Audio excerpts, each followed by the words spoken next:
Coming up on 5 Minute News. Biden marks Bloody Sunday by signing voting rights order. GOP pushes bills to allow social media censorship lawsuits. And Swiss narrowly back proposal to ban face coverings in public. It's Monday, March 8. I'm Anthony Davis.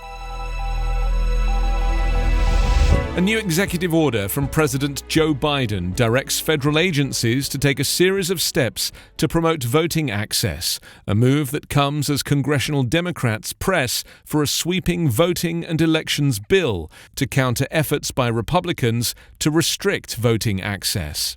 His plan was announced during a recorded address on the 56th commemoration of Bloody Sunday, the 1965 incident in which some 600 civil rights activists were viciously beaten by state troopers as they tried to march for voting rights in Selma, Alabama. Every eligible voter should be able to vote and have it counted. Biden's order includes several modest provisions. It directs federal agencies to expand access to voter registration and election information, calls on the heads of agencies to come up with plans to give federal employees time off to vote or volunteer as non-partisan poll workers, and pushes an overhaul of the government's vote.gov website. Democrats are attempting to solidify support for House Resolution 1, which touches on virtually every aspect of the electoral process. It was approved on Wednesday on a near-party line vote, 220 to 210. Bloody Sunday proved to be a turning point in the civil rights movement that led to passage of the Voting Rights Act of 1965. Similarly, Biden is hoping the January 6 attack of the U.S. Capitol by a pro-Donald Trump mob will prove to be a clarion call for Congress to take action to improve voter protections.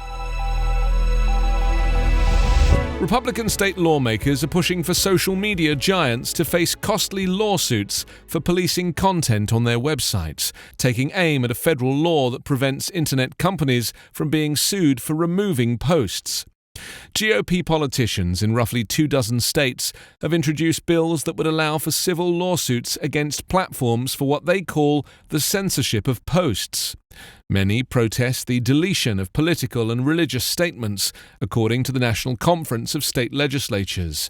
Democrats, who have also called for greater scrutiny of big tech, are sponsoring the same measure in at least 2 states.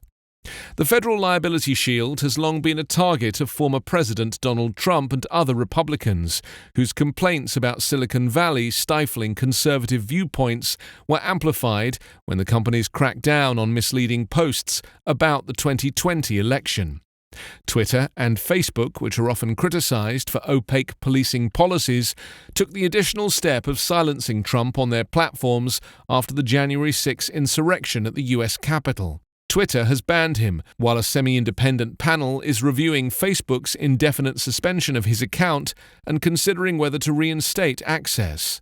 Experts argue the legislative proposals are doomed to fail, while the federal law, Section 230 of the Communications Decency Act, is in place. They said state lawmakers are wading into unconstitutional territory by trying to interfere with the editorial policies of private companies. Swiss voters narrowly approved on Sunday a proposal to ban face coverings, both the niqabs and burqas worn by a few Muslim women in the country and the ski masks and bandanas used by protesters. The measure will outlaw covering one's face in public places like restaurants, sports stadiums, public transport, or simply walking in the street. It foresees exceptions at religious sites and for security or health reasons, such as face masks people are wearing now to protect against COVID-19, as well as for traditional carnival celebrations. Authorities have 2 years to draw up detailed legislation. 2 Swiss cantons or states already have similar legislation that foresees fines for transgressions. National legislation will put Switzerland in line with countries such as Belgium and France that have already enacted similar measures. The Swiss government has opposed the measure as excessive, arguing that full face coverings are a marginal phenomenon.